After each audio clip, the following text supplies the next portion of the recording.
Revit 提供了扶手工具，允许我们添加任意形式的扶手。那么接下来呢，我们将为综合楼项目继续添加扶手。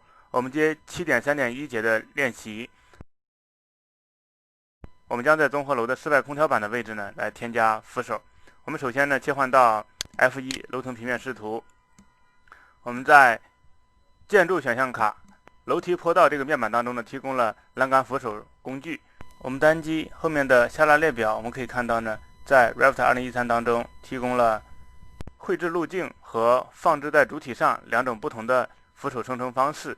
那么在 Revit 2012当中呢所提供的扶手的工具呢，相当于 Revit 2013当中的绘制路径这个方式。因此呢，我们在这里呢使用绘制路径这个方式，那么进入到创建栏杆扶手路径这个上下文选项卡当中。那么在 Revit 当中呢，要定义扶手，首先我们只要来绘制扶手的路径就可以了。那么这跟我们绘制的楼板边界、屋顶边界以及边际墙轮廓呢是非常相似的。那么首先呢，我们来定义扶手的类型。我们单击编辑类型按钮呢，我们打开类型属性对话框。我们这里呢注意到 Revit 提供的栏杆扶手呢，它是一个系统组。我们在类型当中，我们选择钢楼梯900毫米圆管。那么我们单击后面的复制按钮，打开名称对话框，我们输入名称为综合楼900毫米空调栏杆，确定。那么注意，我们在 Revit 2013当中复制创建了新的类型之后，我们可以看到它会在类型属性对话框当中添加顶部扶栏、扶手1、扶手2等等相关的新的参数。那么这些参数呢是与 Revit 2013所提供的新的扶手的编辑方式相关的，我们在教材的后面当中呢会有介绍。那么我们单击扶栏结构后面的编辑按钮，打开编辑扶手对话框。那么我们在这个对话框当中呢，我们首先选择第5个扶手结构，我们单击复制按钮呢，将它复制一个新的扶手结构。我们单击底部的向下，将它放置在最下方。我们修改扶手的名称呢为6。那么我们修改它们的高度分别为150、300、450、600、750以及900，分别调整它们的偏移值呢为0。扶手呢，事实上来说是沿我们所绘制的路径所生成的放样。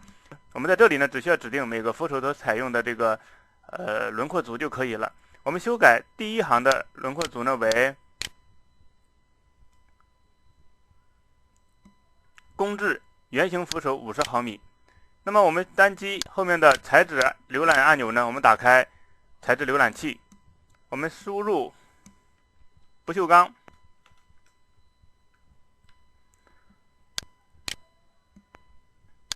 我们单击后面的编辑按钮，打开材质编辑器，我们复制创建一个新的材质类型，把它称之为呢综合楼抛光不锈钢。那么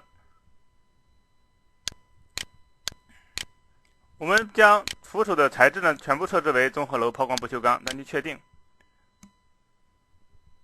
那么其他的设置呢与此相同。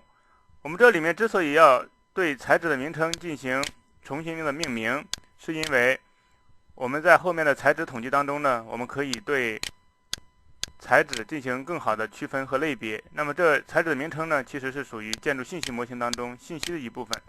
我们说在建筑信息模型当中，对信息的管理是核心。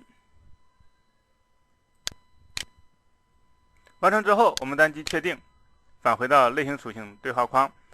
我们单击栏杆位置后面的编辑按钮，打开编辑栏杆位置对话框。我们在综合楼900毫米空调栏杆这个扶手类型当中呢，我们不做任何的栏杆，因此呢，我们将主样式当中的栏杆组呢，将它设置为5。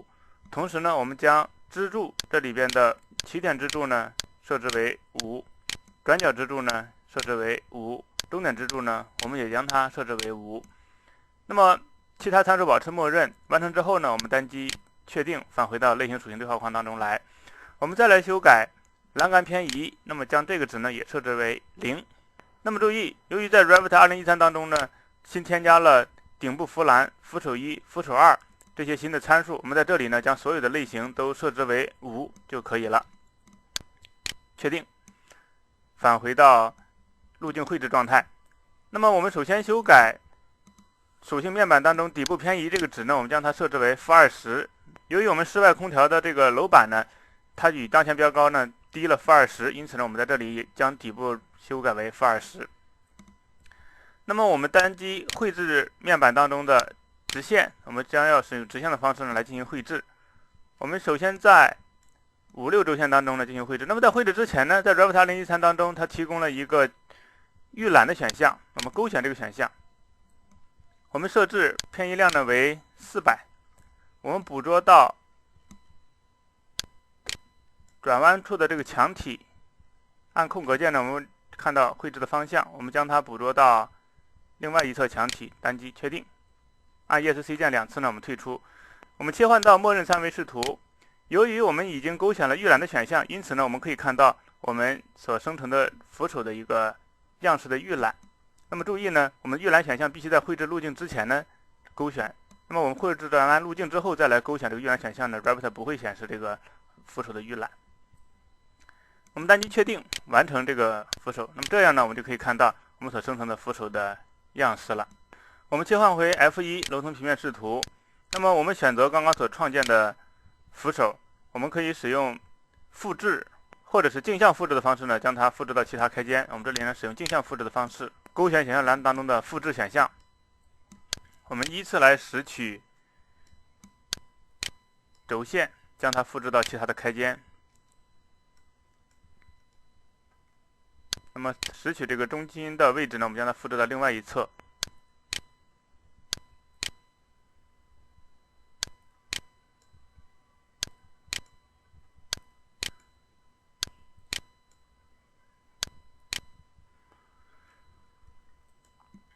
那么在这里呢，我们需要来修改栏杆的长度。我们选择这个扶手，我们可以看到在模式面板当中呢，提供了编辑路径工具。我们单击它，可以返回到扶手的路径编辑状态。我们使用这个修剪延伸这个工具呢，我们拾取到墙的核心层表面，配合使用键盘的 Tab 键，我们选取到墙的核心层表面，对它进行修剪。完成之后，我们单击完成。这样呢，我们就完成了对扶手长度的修改。那么我们使用相同的方式，我们来完成另外一侧扶手的路径。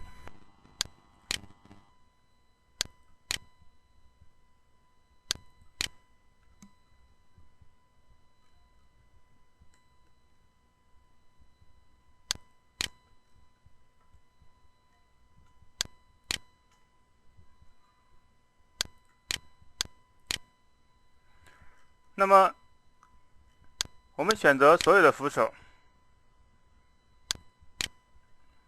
将它复制到粘贴板，采用与选定的标高对齐的方式呢，我们将它粘贴到 F2 和 F3 的标高上。我们切换到默认3维视图，那么我们可以看到呢，这样呢我们就完成了综合楼室外空调扶手。那么保存这个项目或打开光盘8-1-1.2VT 文件呢，我们查看最终的操作结果。